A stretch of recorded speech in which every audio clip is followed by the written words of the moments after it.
એની પત્ની હતી, એનું નામ હતું ધુંધુલી.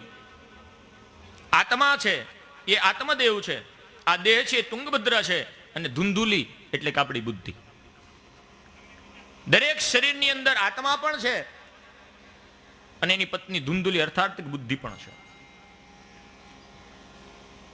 લોકવાર્તા હરતા, આત્મદેવ તો ધર્મ પ્રમાણેનું પોતાનું કાર્ય કરતો, પણ એની પત્ની ધુંધુલી હતી.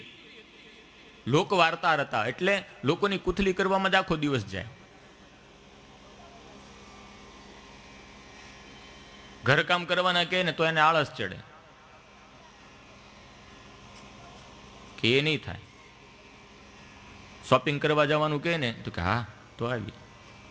મેં ઘણા જોયા નવરાત્રિમાં એવા નાચ્યા ને વિશમાં કોમેન્ટ આવતી, મારા વોટ્સએપમાં આવતું ને એ કે આ બધા દાડીએ મોકલજો દેહમાં જઈને કેવા કામ કરી જોઈ. કપાસિયા વીણવા જાય ને તઈ સમજતા પરસેવે રેપજેપ થઈ જાય તોય કે નહીં હજી એક રાઉન્ડ લ્યો. વાડીએ ભાત લઈને જવાના કીધા હોય ને તોય કે નહીં, હું મને પગ દુખે. હા હવે પગ દુખે.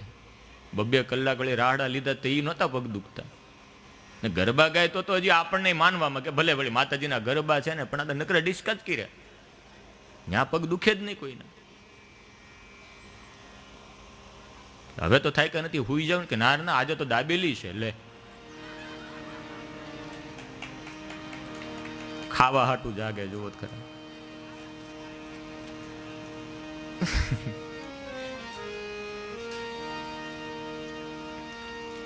એક મેસેજ બહુ સરસ આવ્યો, તમને કીધા વગર નથી રહેવાતો કે 12 વાગે છોકરાને જગાડ્યો, બિચારો ઓલી ઘસઘસાટ ઊંઘમાં સવારે પરીક્ષા દેવા જવાનું.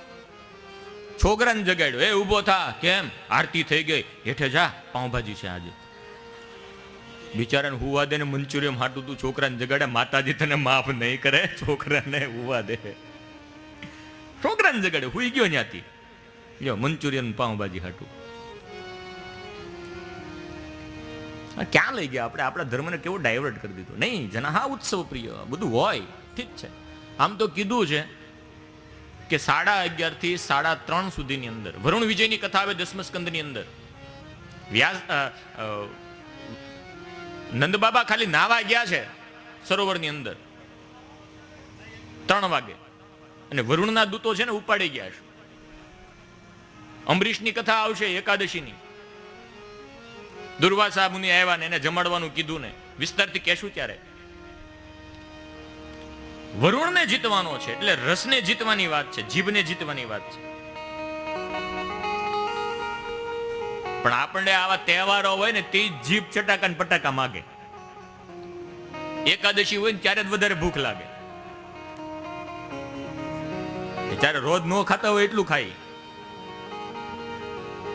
ખાવા પીવા માટે મોજ ઘણી માણી, ખાવા પીવા માટે આયુષ્ય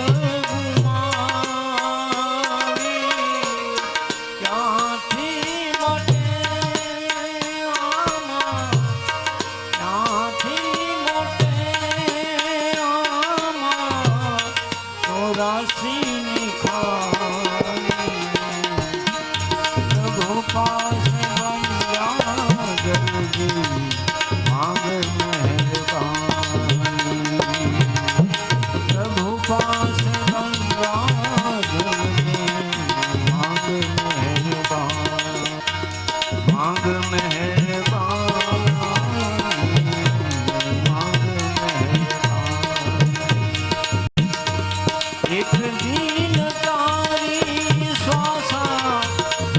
દિન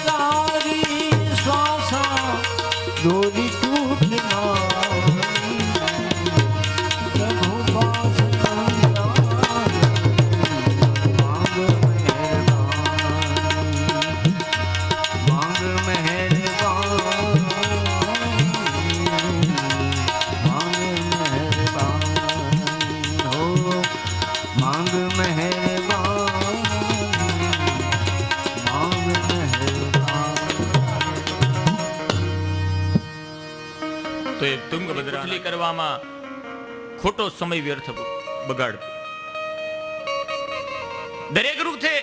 દરેક રીતે આત્મદેવ બ્રાહ્મણ સુખી હતો, જ્ઞાની હતો, વિદ્વાન હતો, સંપત્તિ હતી, પણ સંતતિ નથી, એને ત્યાં બાળક નથી. એટલે લોકોના મેણા તેણાથી કંટાળી ગયેલો.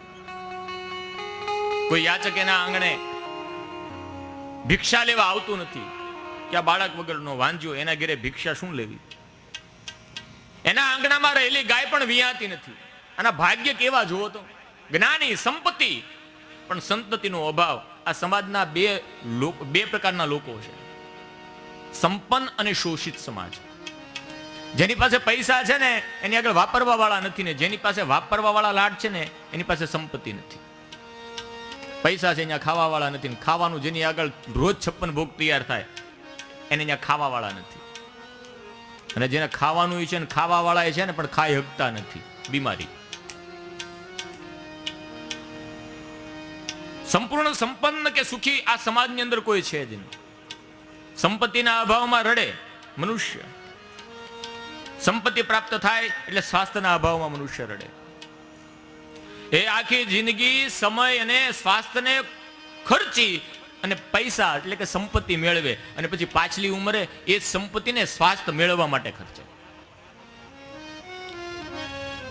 આરોગ્યનો ભોગ દે, હરખી રીતે હુવે નહીં, હરખી રીતે જીવે નહીં, દોડધામ. શેના માટે? પૈસા માટે. લાડ બધા પૈસા આવી જાય ને ત્યારે ભોગવવા માટે એની પાસે એવું આયુષ્ય કે હવે એવું ખોળિયું રહે નહીં, હવે એ ગઢો થઈ ગયો, હવે હાલી ચાલી નથી શકતો, હવે બીમાર પડી ગયો. પછી ઓલા જે પૈસા ભેગા કર્યા હોય ને એને ખર્ચે. શું કામ? આરોગ્ય મેળવવા. પેલા આરોગ્ય ખર્ચીને પૈસા મેળવે, પછી પૈસા ખર્ચીને આરોગ્ય મેળવે, પણ પછી પેલા જેવું આરોગ્ય મળે નહીં. પછી નવું, પછી ગમે એટલી રિનોવેશન કરાવો ને પછી નવા જેવું ન થાય. એટલે જે સમય મેળવો, સમય, સંપત્તિ અને સ્વાસ્થ્ય એની અંદર પ્રભુને ભજી લેવો. પછી દેવ દર્શને જાય, ક્યારે? કે આંખે દેખાતું ન હોય ત્યારે ભગવાનના દર્શન કરે. કયા ભગવાનનું મંદિર છે કે તેની આંખ હોતી ડોહીમાં ક્યાં ગયા હતા? એ જ ગામમાં રહ્યો તમે. મંદિરે જવું હોય પણ છોકરાને કે બેટા મને મંદિર સુધી આંગળે પકડી લે. જેથી પગ હાલતા હતા તેથી દેવ દર્શન ગયા નહીં, હવે મંદિરે જવું છે. ત્યારે શું કર્યું? ત્યારે નકરા ભોગ જ ભોગવ્યા.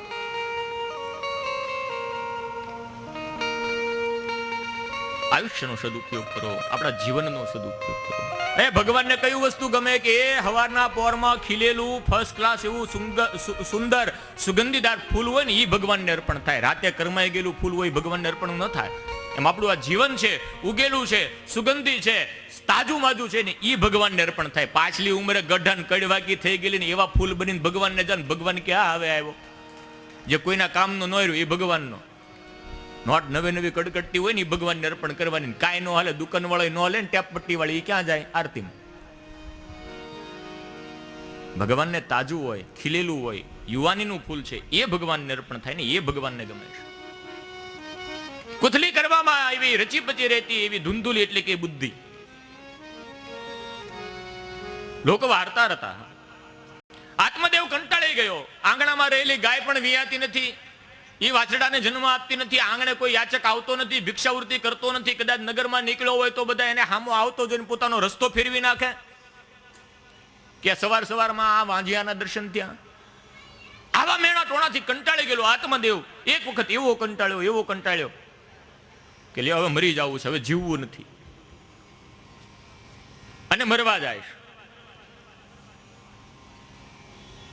પોતાના જીવને, આત્મદેવ આત્મહત્યા કરવા જાય. જુઓ, એવામાં એક સંત મળ્યા કે વિપ્ર કઈ બાજુ? કુવામાં પડવાની થોડી વાર, અને આવડા સંતે બાવડું જાયલું કે મારી ત્યાં સંતાન નથી એટલે મરવા જાઉં છું. બધી વાતનું સુખ છે, સંપત્તિ છે, જ્ઞાની છું, ગામમાં પ્રતિષ્ઠા છે, મારું માન છે, પણ કોઈ સન્માન જાળવતું નથી. આંગણે યાચક આવતો નથી, આંગણામાં રહેલી ગાય વિયાતી નથી, મારા દર્શન માટે કોઈ આવતું નથી. હું રસ્તામાં જતો હોય બધા પોતપોતાના રસ્તા ફેરવી નાખે, લોકો મને મેણા મારે. આવું જીવન મારે જીવવું નથી. એટલે મરવા જાઉં છું, મારી ત્યાં સંતતિ નથી ને એટલા માટે આ બધું મારે સહન કરવું પડે છે. ત્યાં સંતે આત્મદેવને આત્મા જ્ઞાનની વાત કરી. આત્મદેવ આત્મહત્યા કરવા માટે જાય ને સંત એને આત્મજ્ઞાન કરે છે કે સંતતિ નથી તો રાજી થા રાજી, ભગવાને તારા ઉપર કૃપા કરીશ કે વાપરવા વાળા નથી. એ કે પણ મહારાજ તમે ફક્કડ ગિરધારી ને તમને આવું બધું હુજે, પરદેશે પરદુખે પાંડિત્વમ. પણ એ તો જેને અહીંયા સંસારમાં છે ને સંતતિ નથી ને એને પૂછો, હું સાંભળવું પડે છે. જ્ઞાનની મોટી મોટી વાતો કરો ને તમારી પાસે રાખો. એ પણ આ જ્ઞાનની વાત અમસ્તી જ નથી કહેતો, ઇતિહાસ વાંચી જો. રાજા વેનને પૂછ કેવો હતો એનો, એ પોતે એના પિતાને એનાથી કેટલું દુઃખ મળ્યું, અને વેદને રાજગાદી આપીને એના પિતા રાજા હતા, રાજસત્તાનો ત્યાગ કર્યો હતો. સંતતિ નથી એટલે દુઃખી થાય, જેને સંતતિ છે ને એને પૂછ કેટલા સુખી છે. એ વાતે સાચી. હા, સંતતિ બધાને એવી નથી હોતી કે માણસ સુખી થાય. સંતતિની ઈચ્છામાં એ કેટલાય તીર્થ કરે અને પછી સંતતિ થાય એટલે પછી એનાથી ને પછી કંટાળે ને છેલ્લે વળી શું કહે ખબર, કે ભગવાન આના કરતા એક પાણો દીધો હોત ને માથું પડવત કામ આવત. સંતતિ થાય ત્યારે આવી થાય. એ જેને સંતતિ છે ને આત્મદેવ એને પૂછ, એ કઈ સુખી નથી. એટલે આત્મદેવ કહે હું તો શાસ્ત્ર જાણું છું ને. પૂ નામના નરકમાંથી તારે એને કહેવાય પુત્ર. ને પિતૃ આપણા ઉપર પ્રસન્ન ક્યારે થાય કે આપણા પુત્રનું મુખ જોવે ત્યારે આપણા પિતૃઓ છે એ રાજી થાય અને એને મોક્ષ થાય. એટલે કહેવાનું છે પૂ નામના નરકમાંથી જે તારે એને કહેવાય પુત્ર. હું વેદજ્ઞ બ્રાહ્મણ છું, જાણું છું. મારે પુત્ર હશે તો મારા પિંડ મૂકશે, મારા નામનું તર્પણ કરશે અને મને મુક્તિ અપાવશે. અચ્છા, તને શું ખાતરી કે તારો દીકરો તારા પછી આવી રીતના પિંડદાન કરશે?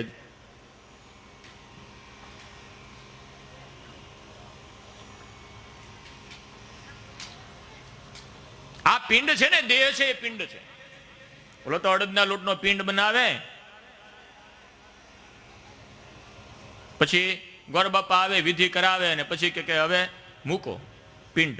તુલસીનું પત્ર, તલ કાળા, અબીલ ગુલાલ કંકુ વસ્ત્ર આદિ મૂકી દર્ભનું આસન બનાવીને એના ઉપર અંગૂઠે એ પિંડને મૂકવાના, એટલે પિતૃને મોક્ષ મળે. અચ્છા, આ દેહ છે ને, આ શરીર એ પિંડ છે, એની અંદર તુલસીની માળા ધારણ કરવાની અને એને શણગારવાનું, અને પછી આ પિંડને ભગવાનના મંદિરે જઈને બેહવાનું, કહેવાનું હું અર્પણ. આ પ્રત્યક્ષ પિંડ છે એ જ ભગવાનને અર્પણ કરવાનું. આપણા છોકરા આપણી પછી આપણા પિંડ અર્પણ કરશે ન કરશે ને એના બહુ અભરખા રાખવા નહીં, એવી બહુ ઈચ્છા કરવી નહીં. પિતૃ મોક્ષાર્થે ભાગવત આપણા મોક્ષાર્થે કરવાની છે.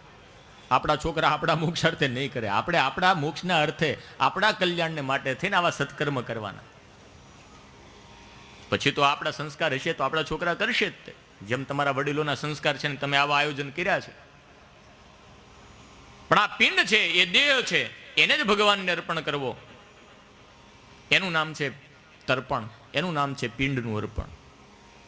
ભગવાન પિંડ ક્યારે સ્વીકારે કે પિંડની માથે તુલસીનું પત્ર મૂકવાનું. એટલે આ દેહ છે ને એ પિંડ છે, એની અંદર કાયમ માટે તુલસીની અને રુદ્રાક્ષની માળા ધારણ કરવાની. તો ગમે ત્યારે આ દેહ જાય ને તો ભગવાન એનો સ્વીકાર કરે છે. તુલસી પત્ર વગર નારાયણ અર્પણ કરતા સ્વીકારતા નથી. તો આ દેહની અંદર કાયમને માટે આ પિંડ ધારણ કરેલો છે જે આપણે, એની અંદર કાયમને માટે તુલસીની માળા ધારણ કરવી. મંત્ર, મૂર્તિ, માળા આદિનું રહસ્ય છે. અમસ્તુ જ નથી આ બધા ટીલા કરતા. આ બધા ત્રિપુંડ કર્યા છે ને, ઉધ્વપુંડ કર્યા છે ને, તિલક કર્યા છે ને, આ બધી પાછળ એક એક મહિમા છે.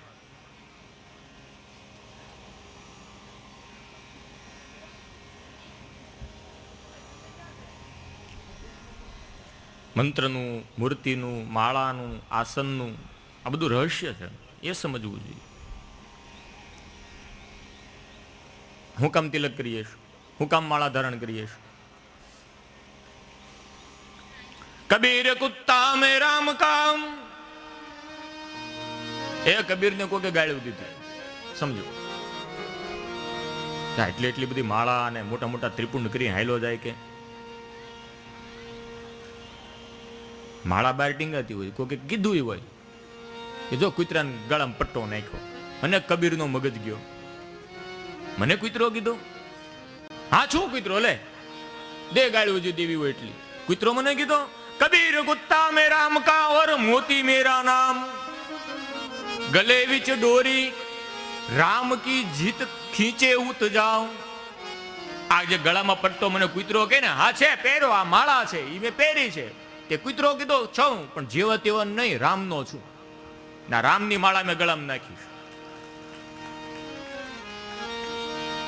અને ઈ જ્યાં દોરી ખેંચીને લઈ જાય ને, હું ત્યાં જાઉં છું. ગલે વિચ દોરી રામ કી જીત ખીંચે ઉત જાઓ. એ રામ મને આમ લઈ જાય તો હું આમ જાઉં, રામ મને દોરડું ખેઈને આમ લઈ જાય તો હું ત્યાં જાઉં. એ મ્યુનિસિપાલિટી વાળા કૂતરા પકડવા આવે ને શહેરમાં, કોને પકડી જાય ખબર? જેના કોઈ નિશાન ન હોય ને, જેના બિલ્લા કાને ન લાગ્યા હોય ને, એવાને. ઢોર પકડવા વાળી ગાડી આવે ને, તે જે ગાયના કાન ઉપર ઓલા સ્ટીકર મારેલા ન હોય ને એને લઈ જાય, ને જે રજીસ્ટર્ડ થયેલી હોય ને એને રહેવા દે. એમ કૂતરા પકડવા વાળા આવે ને, તે જે કૂતરાના ગળામાં પટ્ટો હોય ને, લાયસન્સ નંબર લખેલો હોય ને, એને મુક્ત રાખે, એને કઈ પકડવાનો અધિકાર નથી કોર્પોરેશનને. એમ આ જે બધા હું તમે કૂતરા છીએ ને, એમાં લાવારીશ એટલે કે જે માળા વગરના છે ને, એને એક દી યમરાજ લઈ જાય. ને ગળામાં પટ્ટા નાખેલા હશે ને લાયસન્સ વાળા, કોઈ સ્વામિનારાયણની કંઠી એનું લાયસન્સ લીધું હશે તો એ બાદ. કોઈ તુલસીની માળા પહેરી હશે, નારાયણનો થઈ ગયો છે બાદ. કોઈ રુદ્રાક્ષની ધારણ કરી, લે આ તો ભોલે બાબાનો, ઓકે ઓકે. અમારી એ કાન યમરાજ કાન પકડે હો, કે અમારું ગજુ નહીં, તમે લાયસન્સ વાળા. પછી શેઠિયો ભૂકા કાઢી નાખે. કોઈક દિવસે પકડ્યો હતો, આપણો શેઠિયો ઉપર બેઠો છે ને, એના લાયસન્સ લઈને લઈને બેહવાનું, ને વગર લાયસન્સ બેઠા ને તો ગમે ત્યારે આવીને ક્યાલ વ્યાલ મુખ ગ્રાસ ત્રાસ નિણાંશ હેતવે, એમ કાળ આવીને કોળજો કરી જાહે, ને કોઈ ફરિયાદ નહીં કરી શકે. ફરિયાદ તો એ કરે કે જેને રજીસ્ટર્ડ કરાવ્યું હોય ને. આપણે તો વગર રજીસ્ટર્ડ ના આટા મારી. આપણે કોઈના છા જ નથી, કોઈ સદગુરુ ધારણ કર્યા જ નથી, કોઈ ભગવાન ધારણ કર્યા જ નથી. ગમે ત્યારે આવીને કાળ આપણો ગોળિયો કરી જાય, આપણે કંઈ કરી ન શકવી. એટલે કહું છું, તુલસીની માળા, રુદ્રાક્ષની માળા, કંઈક સ્વામિનારાયણની કંઠી, તમે જે તમારા ઈષ્ટદેવને માનતા હોય, જે સંપ્રદાયમાં માનતા હો, એના પટ્ટા પહેરી લેવા. મન મંદિરમાં તુલસીની માળા,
તારી દાસી ચરણોમાં મારા તારા મથુરાની દીધા સગલા કામ રે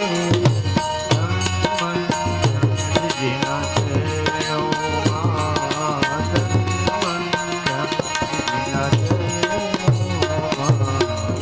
પણ વિચારે તિલકનું મહત્વ છે, માળાનું મહત્વ છે, આસનનું મહત્વ છે. ગામડામાં ઘેટા ચરાવવા ભરવાડ નીકળે ને, ઘેટા એ તો બધા યુનિફોર્મ જ પહેર્યા હોય ને, એ ખરખા જ. હા, કમ્પલસરી યુનિફોર્મ હોય એ લોકોને, બધા એ ખરખા જ લાગે. હવે એક હારે બધા ઘેટા ચરાવવા જાય, અલગ અલગ ભરવાડ લોકો. હવે ઘેટાને ઓળખવા કેમ? તે શું કરે?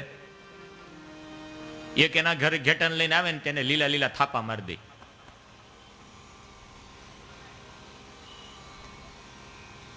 એક ભરવાડ હોય એના ઘેટાને ગુલાબી થાપા મારી દે. એક ભરવાડ એના ઘેટાને લાલ લાલ થાપા મારી દે. પછી એક હારે ચરાવવા જાય, ઘેટા ગમે એટલા ગમે આમ ભળી જાય, પછી કોઈ ચિંતા નહીં, કારણ કે બધાને ટીલા જે કર્યા હોય ને એમાં ઓળખાઈ જાય. એમાં આપણા બધા ટીલા છે ને, આપણે ભગવાનના ઘેટા છે, આપણે જેના ચાંદલા કર્યા ને એના ઉપરથી ઓળખાઈ જાય. ભગવાન કે આ મારું ઘેટું, શિવ કે આ મારું ઘેટું, જેને ભસ્મના ત્રિપુંડ કર્યા તે શિવજી કે આ મારું ઘેટું, જેને ઉદ્ધવપુંડ વિષ્ણુના કર્યા છે ને તે વિષ્ણુ કે આ મારું ઘેટું, જેને યુવાકરના ચાંદલા કર્યા ને સ્વામિનારાયણ કે આ મારું ઘેટું. એમ આ ઘેટા છે ને જેને ચાંદલા તિલા કર્યા ને એના કોઈક માલિક છે ને, બાકી જે ખુલ્લા કપાળે વગર ઓલા આમને સીધા સપાટ આટા મારે છે ને એનો કોઈ માલિક નથી. એટલે ચાંદલા કરવા, કોકના થાવું, આપણો કોઈ ઈષ્ટ છે, આપણો કોઈક માલિક છે ને એ વર્તાય એ માટે. અમસ્તા ટીલા નથી કર્યા. તિલકનું મહત્વ, માળાનું મહત્વ છે. ઉતાવળ નહીં કરશો, સમજી વિચારી આપણું મૂળ કયું છે એનું ધ્યાન રાખી અને પછી માળા ધારણ કરવી. કોઈ સદગુરુના શરણે રહેવું અને એ પહેરાવે. મેં કહી દઉં એમ ગુરુને ગોતવા જાશો જ નહીં. આપણી શિષ્ય તરીકેની આપણી યોગ્યતા આપણે પુરવાર કરીએ એટલે સમર્થ સદગુરુ સામે હાલીને ઊભો રહે. પણ આપણે શિષ્ય બનવાને લાયક છીએ કે કેમ એ પેલા વિચારી લે. અને તોય આપણને મંત્ર આપે, તો આપણને માળા આપે. સમર્થ સદગુરુની પાસે ધારણ કરવું. ગુરુજીના નામની હો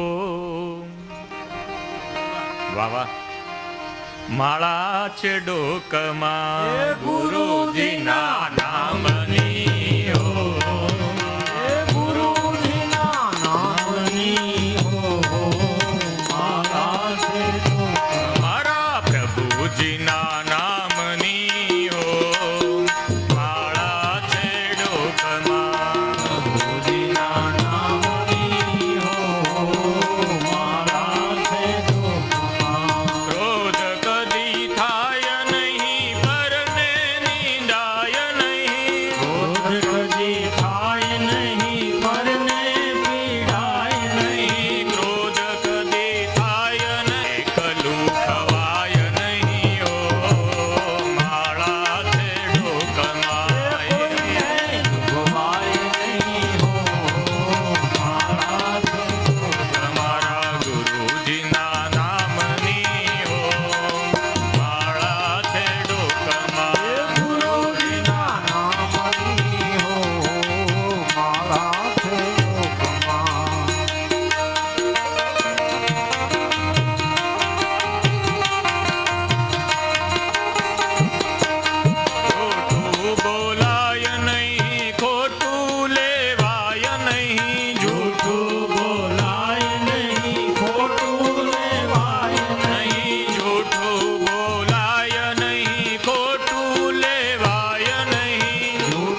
તમારા રામની રે બીજી કાળી ન હોય જો જો વાતો કરો તો મારા રામની રે બીજી વાતો ના હોય જો વાતો કરો તમારા રામની રે બીજી વાતો ન હોય જો જય હો.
તમને ખબર છે ને, બ્રાહ્મણો જમવા બે ને એક 84 હોય ને એટલે શ્લોકો વાળી થતી હોય. ગામમાં 84 થાય એટલે એક બ્રાહ્મણ જે શ્લોક પૂરો કરી રહી, ત્યાં તો બીજો ચાલુ થઈ જાય, ત્યાં તો ત્રીજા ખૂણેથી એક બીજો જ શ્લોક ચાલુ થાય.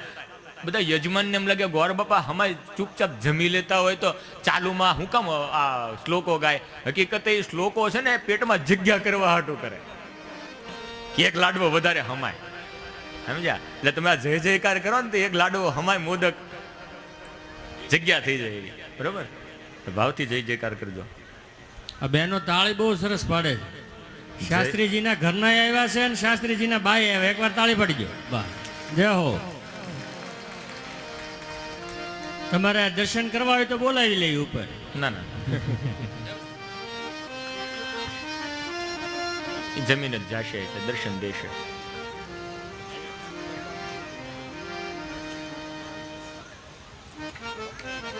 राम नाम में आलसी, भोजन में होशियार, तुलसी ऐसे जीव को बार बार धिक्कार. એટલે રામ નામ લેવું, થોડીક તાળીઓ, થોડીક જય જયકાર, પછી ભોજન લેજો. સાદર આમંત્રિત છો. કુકડિયા પરિવારે કીધું પણ છે, આપ સૌ ભોજન પ્રસાદ લઈને જઈશો. આત્મદેવ બ્રાહ્મણ આત્મહત્યા કરવા માટે જાય છે. સંત એને રોકે છે કે આત્મદેવ થઈ અને આત્માનું વિસર્જન કરશો, આત્મહત્યા કરશો. જેને સંતતિ નથી એને પૂછો, જેને સંતતિ છે એને પૂછો એ કેટલા સુખી છે.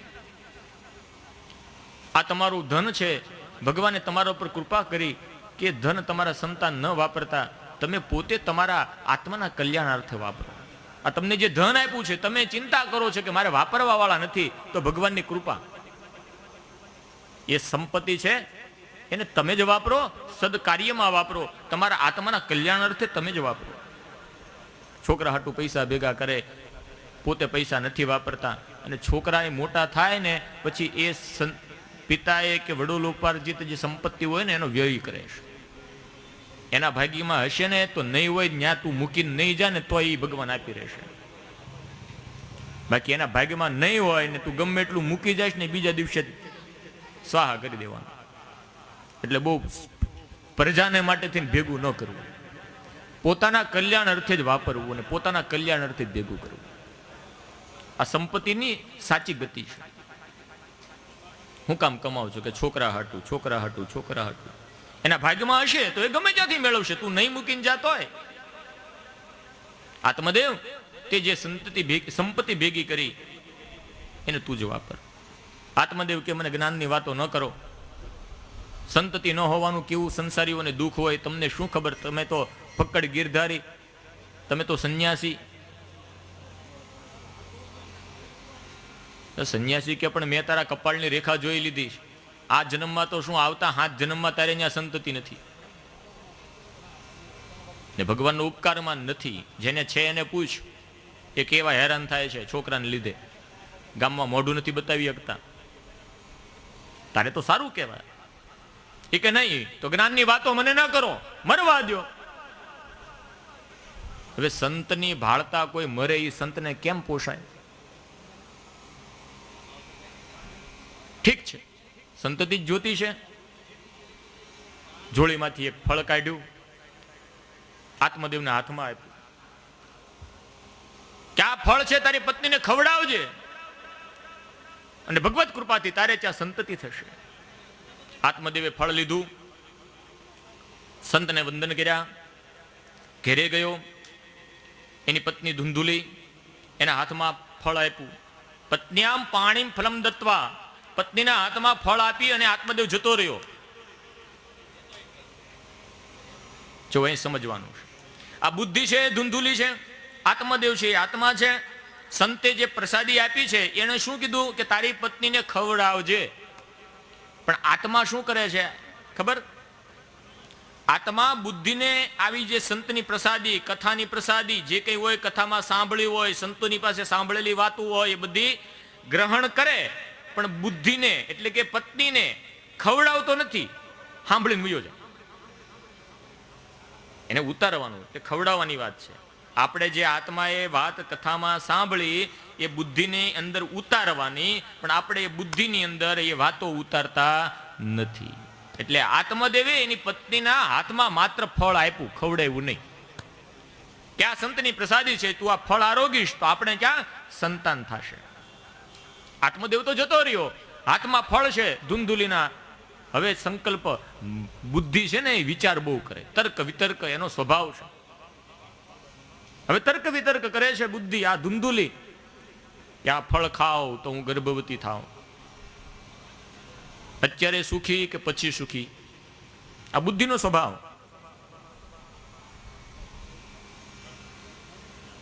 ભલા સાધુએ કીધું તું સંન્યાસે સર્વથા સુખમ, આ તો બધું સમજો નહીં અને ફળ લઈને આવ્યો છું.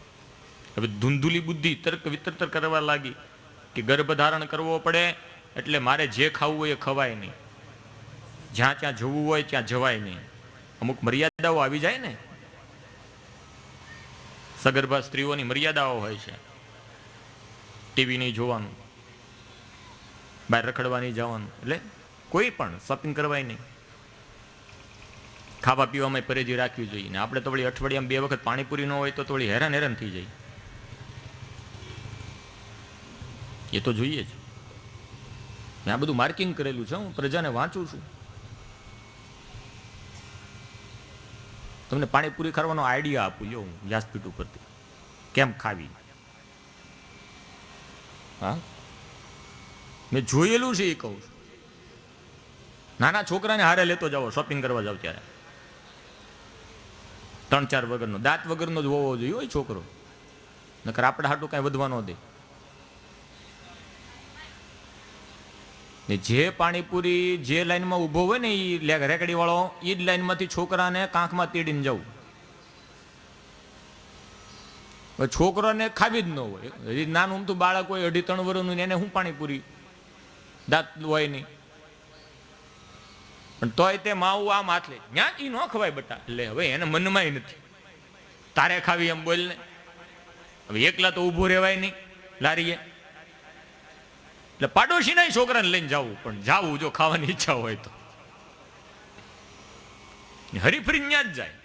ઈ જે લાઈનમાં રેકડી વાળો ઊભો હોય, પાણીપુરી વાળો, ન્યા ને બાનું એને ખાવી હોય એને, પણ ઓલું કાંખમાં છોકરું તેડ્યું હોય ને, પાણીપુરી ખાવીશ, એટલે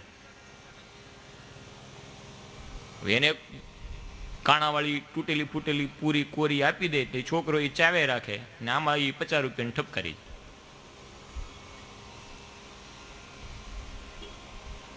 સાંજે વાળું ટાઈમ હોય ને તે પછી ધણી ઘેરે આવે ઓફિસેથી ને કે તું જમી નથી, કે ના રે ના તમે આવો પછી જમું ને, હું આમને એકલા જમાય. પણ હવે કોણ કે 50 રૂપિયાની.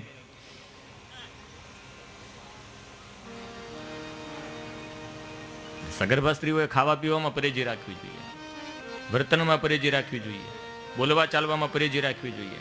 બાળકની ઉપર ગર્ભની અંદર સંસ્કારની સ્થાપનાઓ થાય છે. હા, આપણે ત્યાં 16 સંસ્કાર છે ને, એમાં પહેલો સંસ્કાર છે ગર્ભાધાન સંસ્કાર.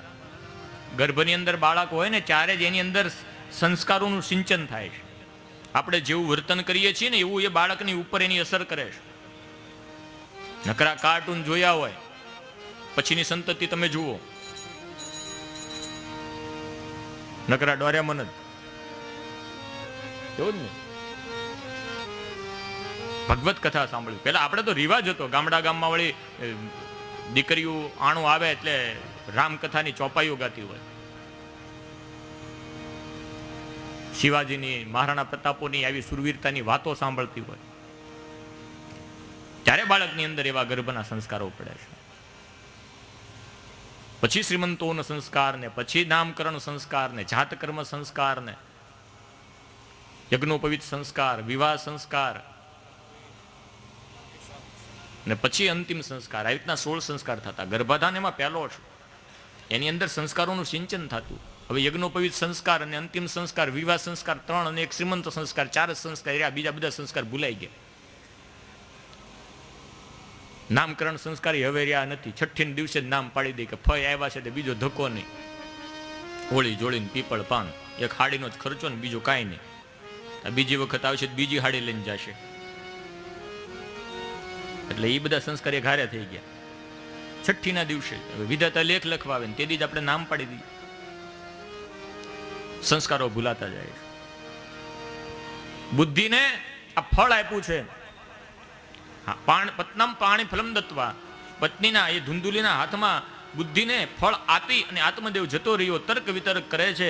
ધુંધુલી વિચારે છે કે આ ફળ મારે ખાવું નથી, અત્યારે સુખી કે પછી સુખી. પછી એવી અવસ્થાની અંદર જો ગામમાં ચોર લૂંટારાઓ આવે તો બધા પોતપોતાનો જીવ બચાવે, પણ મારે તો ક્યાં જવું? કદાચ ગામમાં આગ લાગે, બધા પોતાના બચાવ અર્થે ગમે એ કરી શકે, બીજે જતા રહે, પણ હું શું કરી શકું? હું તો પથારી વસવો, હજી કાંઈ ખાધું નથી ફળ, માત્ર વિચાર જ કરે છો. તર્ક કરવાનું બુદ્ધિનું કામ છે. એટલે બુદ્ધિ એકલી બેસી રહેશે ને તો તર્ક કરશે. એટલે બુદ્ધિને કોઈકનામાં લગાડો. આ બુદ્ધિ છે ને એનાથી સર્જન થાય ને એનાથી વિસર્જન થાય છે. બુદ્ધિને સારા કાર્યમાં લગાવો તો એ સર્જન કરે. કંઈક મિસાઇલો બનાવે, કંઈક રોકેટ બનાવે, અને એ જ બુદ્ધિ નવરી પડે એટલે એ જ અણુબોમ્બ બનાવે, ખોટા કામે લઈ જાય. એ બુદ્ધિનું જ કામ છે ને. અણુબોમ્બ કરવું, બનાવવો એ કઈ જીવિત બુદ્ધિનું કામ? બુદ્ધિ તો છે પણ ખોટા કામમાં વાપરેલી છે. જો નવરી પડશે બુદ્ધિ તો તર્ક વિતર્ક કરશે. બુદ્ધિને સાચું કામ સોંપો, એને ભગવત કાર્યની અંદર તમે પરોવેલી રાખો. તર્ક વિતર્ક કરે છે, હાથમાં ફળ છે, એવામાં જે ધુંધુલી બુદ્ધિની બહેન જે અતિશય ગરીબ છે, ખાવા વાળા જાજા છે ને ખાવાનું કઈ નથી. આ ધુંધુલી ત્યાં ખાવાનું જાજુ છે ને ખાવા વાળા નથી. બે બેનું, તેની બેન આવી ગરીબડી, એટલે શું વિચારે છો કે આજો તારા બનાવી આ ફળ આપીને ગયા અને કીધું છે આ ખાસ ને તો આપણે ત્યાં બાળક થશે. મારે કાંઈ દીકરો જોતો નથી, મારે કાંઈ ગર્ભવતી થવું નથી, મારે કાંઈ સંતતિ જોતી નથી, મારે આ બધું જે જોઈ જ તે, એમાં પછી મર્યાદા આવી જાય, મને કાંઈ પાલવે નહીં. અચ્છા તે કામ કર, મારે ગર્ભ રહેલો છે, હવે એને કેટલાય બાળક હતા ને હજી બીજું એક બાળક ગર્ભની અંદર, ખાવાનું કાંઈ નથી ઘરમાં, ખાવાવાળા જાજા છે, તારે અહીંયા ખાવાનું અતિશય છે ને ખાવાવાળા નથી. હવે એક કામ કર, આ ફળ છે ને તું નહીં ખાતી, તું ખોટો ખોટો ડોળ કર, મારે જે બાળક થશે ને એ હું તને આપી દઈશ. પછી તું જાહેર કરજે આ બાળક તારું, હું તને આપી દઈશ, બદલામાં તું મને ધન આપજે. બેનની વાત આ ધુંધુલીએ માની લીધી. ઓલું ફળ હતું, ગૌશાળામાં ગાયને ખવડાવી દીધું, જે ગાય વિયાતી નહોતી. સંતની પ્રસાદી કદી નિષ્ફળ જાય જ નહીં. એ ગાયે એ પુત્રને જન્મ આપ્યો. આ બાજુ આ ડોળ કરતી રહી ધુંધુલી. 9 માસ પૂર્ણ થતા 10મા માસે પેલી એની બેને જન્મ આપ્યો એક બાળકને. ચૂપચાપ રાતના અંધારામાં એ બાળકને આ ધુંધુલીને આપવામાં આવ્યું. બદલામાં ધુંધુલીએ લાડ બધા રૂપિયા, ધન, હીરા જવેરાત આપ્યા, એની બેનને રાજી કરી દીધી. અને અહીંયા જાહેર કરાવ્યું કે મેં દીકરાને જન્મ આપ્યો, મેં દીકરાને જન્મ આપ્યો. આત્મદેવ આ બુદ્ધિ દ્વારા છેતરાણો. દરેક બુદ્ધિ છે ને એના આત્માને છેતરે છે, ને આત્મા બુદ્ધિ દ્વારા જ છેતરાય. આ હારું, આ હારું, આ હારું, આ હારું, આપણે ભગવત કાર્યમાં લાગવા જ નથી દેતી. આ બધું બુદ્ધિનું કામ છે. ગૌશાળામાં બાળક જે જન્મ્યું ગાયના વાત્સના રૂપમાં, શરીર એનું મનુષ્ય જેવું, એના કાન ગાય જેવું, એટલે એનું નામ પડ્યું ગોકર્ણ.